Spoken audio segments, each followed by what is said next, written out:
Russia has always helped India. Russia has always stood by India. In 1971, when India was liberating Bangladesh and when the United States sided with Pakistan by deploying an entire fleet to take on India, it was Russia which formed offensive positions and kept the Americans at bay. Russia has supplied practically all of India's war inventory, and now it is sidelining China to give India what it wants first.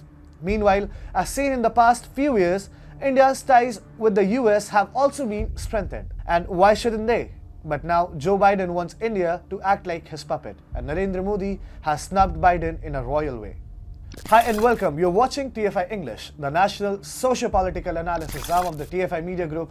I'm your host Tribhuvan, and in this video I will tell you how Putin dumped Jinping to give India S-500s first and Modi snubbed Biden to go ahead with Russia. Let's begin. India could be the first customer of Russia's super advanced and lethal S-500 Prometei surface-to-air missile defense systems. India has just begun receiving deliveries of the S-400 Triumph surface-to-air defense systems. Already, the United States of America, under the leadership of Joe Biden, is rattled. Russia is the ultimate foe of Democrats, and the unprecedented defense and strategic partnership between New Delhi and Moscow pricks Washington in the eye like a painful thorn. Yet, notwithstanding the discomfort and reservations of Joe Biden and his administration, the India-Russia bonhomie is being put on full display. The United States actually shares the stage with China in envying the heightened cooperation between India and Russia. Russia's Deputy Prime Minister Yuri Borisov told Russia's TASS news agency that India will be the first on the list if it expresses its desire to buy these advanced armaments. When asked whether India would be the first country to purchase the Russian-made S-500, Borisov told RBC TV channel on Monday, "Beyond a doubt, once we deliver the system to our troops, India will be the first on the list if it expresses its desire to buy these advanced armaments."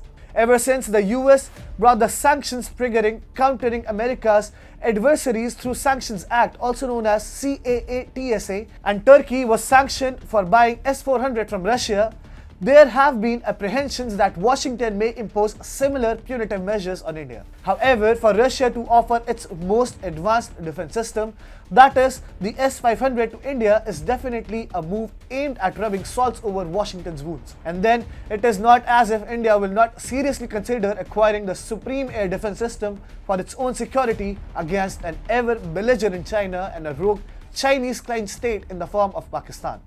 With one statement, Russia has made its intention vis-a-vis China clear.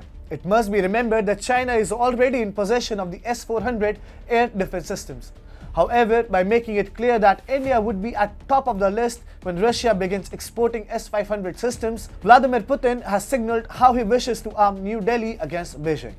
Moscow is indicating to Xi Jinping that India figures much more prominently in Russia's geostrategic consideration than China. By arming India with the S-500 systems before any country, Russia wants to provide New Delhi with a kind of aerial supremacy that is matched only by itself in Asia. And that will definitely give Xi Jinping innumerable sleepless nights on the end. The S-500 surface-to-air missile defense system is capable of intercepting intercontinental ballistic missiles, also known as ICBMs.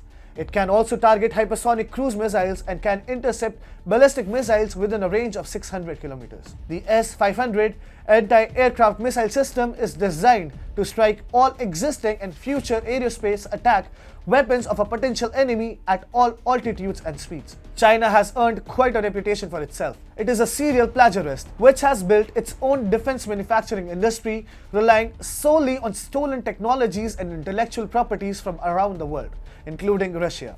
It also engages in brazen reverse engineering and uses weapons and systems which Moscow has exported to it to build its own similar armaments, which is why Putin has decided to offer India the S-500 air defense systems. India has gone ahead with the S-400 deal with Russia despite the threat of CAATSA sanctions looming over it. Importantly, New Delhi seems to have forced Washington to buckle, which is why the Biden administration has reportedly decided not to sanction India. And why did India stick to its position and defend its right to acquire weapons from an ally like Russia? Because India's foreign policy and national security are not subject to Washington's whims and fancies. Recently, Russian President Vladimir Putin visited India. Vladimir Putin had not stepped out of Russia ever since the COVID-19 pandemic set in. except for when he flew to Geneva for a summit with Joe Biden.